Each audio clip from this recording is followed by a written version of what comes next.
भगवान श्री कृष्ण की मृत्यु कैसे और क्यों हुई? श्री कृष्ण भगवान विष्णु के पूर्ण अवतार थे। महाभारत के अनुसार श्री कृष्ण एक अति बलशाली अलौकिक योद्धा थे। इस वीडियो में हम भगवत पुराण और महाभारत का संज्ञान लेकर जानेंगे कि भगवान कृष्ण और बलराम जी की मृत्यु कैसे हुई थी और मृत्यु उपरांत उनके शरीर का क्या हुआ। 18 दिन चले महाभारत के युद्ध में रक्तपात के सिवाय कुछ और हासिल नहीं हुआ।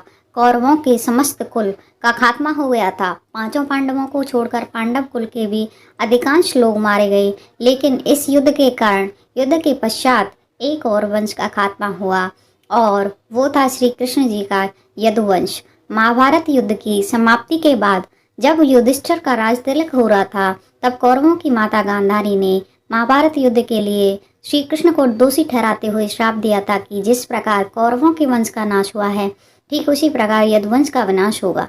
इसी कारण से भगवान की मृत्यु हुई और संपूर्ण यदुवंश का नाश हो गया था।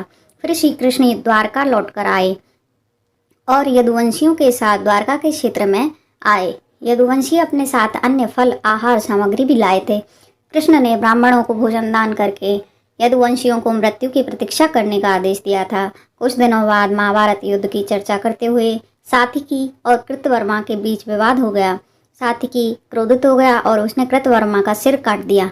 इस कारण उनके बीच आपसी युद्ध छिड़ गया और वे समूहों में विभाजित होकर आपस में लड़ने लगे। इस कारण युद्ध में श्री कृष्ण के पुत्र प्रद्युम्न, मित्र सात्विकी और अनिरुद्ध सहित सभी यदुवंशी मारे गए। केवल बबलू और दारुक ही बचे थे। कृष्ण अपने बड़े भाई बलराम जी से मिलने के लिए निकले। उस समय बलराम जी जंगल के बाहरी छोर पर विराजमान थे। बलराम जी ने समुद्र तट पर बैठकर एकाग्र चित्त से परमात्मा का चिंतन करते हुए अपनी आत्मा को आत्म स्वरूप में ही स्थिर कर लिया और मनुष्य शरीर छोड़ दिया। श्री कृष्ण जानते थे कि अब समाप्त हो चुका है और फिर वह एक पीपल के पेड़ के नीचे जाकर चुपचाप धरती पर ही बैठ गए। श्री कृष्ण ने उस समय अपना चतुर्भुज रूप धारण कर रखा था और समस्त देवताओं को अंधकार से दूर कर प्रकाशमान कर रहे थे। उस समय भगवान अपनी दाहिनी जांघ पर अपना बायां चरण रखकर बैठे हुए थे। उनका लाल लाल तलवार रक्त कमल के समान चमक रहा था। तभी वहां से जरा नामक एक बहेलिया गुजर रहा था। उसे दूर से श्री कृष्ण का लाल लाल तलवार हिरण के मुख के समान जान पड़ा। बहेलिये ने बिना कुछ सोच विचार किए वहीं से एक तीर छोड़ दिया, जो कि श्री कृष्ण के तलवे में जाकर लगा। जब वह पास आया तो उसने देखा कि यह चतुर्भुज पुरुष है, इसलिए डर के मारे कांपने लगा और श्री कृष्ण के चरणों पर सिर रखकर उसने कहा कि हे मधुसूदन, अनजाने में यह पाप मैंने किया है, और वह क्षमा याचना करने लगा। श्री कृष्ण ने बहेलिये से कहा कि जरा तू डर मत, तूने मेरे मन का काम किया है। अब तू मेरी आज्ञा से स्वर्गलोक को प्राप्त करेगा। भगवान श्री कृष्ण धरती पर 125 साल तक रहे थे। बहेलिये के जाने के बाद वहां श्री कृष्ण का सारथी दारुक पहुंच गया। उन्हें देखकर दारुक की नेत्रों से आंसू बहने लगे और भगवान के चरणों में वह गिर पड़ा।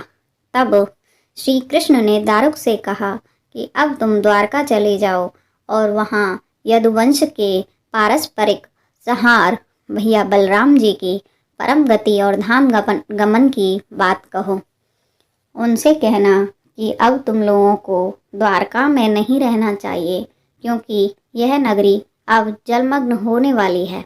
सब लोग अपनी अपनी धन संपत्ति, कुटुंब और माता पिता को लेकर इंद्रप्रस्थ चले जाएं। यह संदेश लेकर दारुक वहां से चला गया।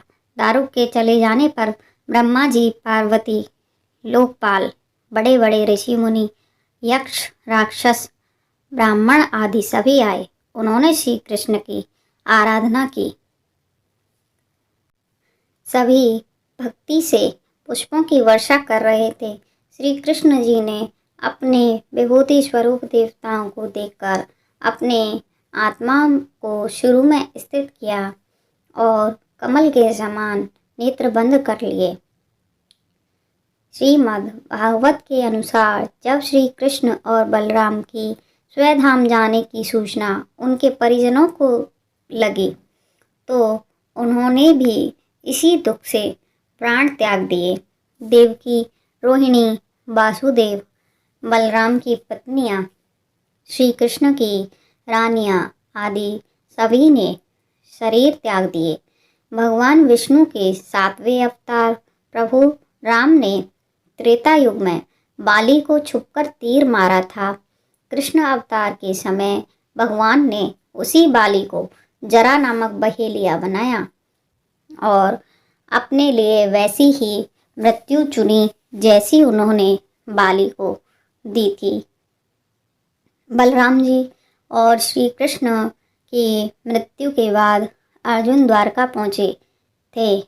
वहाँ पहुंचकर स्वयं मंत्रियों से बोले कि मैं वृष्णि और अंधक वंश के लोगों को अपने साथ इंद्रप्रस्थ ले जाऊंगा, क्योंकि समुद्र अब इस सारे नगर को डुबो देगा। इसके बाद अर्जुन ने यदुवंशी के निमित्त पिंडदान और श्राद्ध आदि संस्कार किए। इन संस्कारों के बाद यदुवंश के बचे हुए लोगों को लेकर अर्जुन इंद्रप्रस्थ लौट आए। इसके बाद द्वारिका समुद्र में डूब गई। श्री कृष्ण के स्वधाम लौटने की सूचना पाकर सारे पांडवों ने स्वर्ग की ओर यात्रा आरंभ कर दी। इस यात्रा में ही एक एक करके पांडवों ने भी शरीर का त्याग कर दिया। सिर्फ और सिर्फ युधिष्ठिर अकेले व्यक्ति थे जो स्वर्ग पहुँचे थे। भगवान कृष्ण के पौत्र वज्रनाभ बचे थे, क्योंकि उनकी माता को वरदान प्राप्त था कि तुम्हारे पुत्र के ऊपर कोई भी श्राप का असर नहीं होगा। वज्रनाभ द्वारिका के अंतिम शासक थे, जिन्होंने 1 सप्ताह से भी कम द्वारका में राज किया।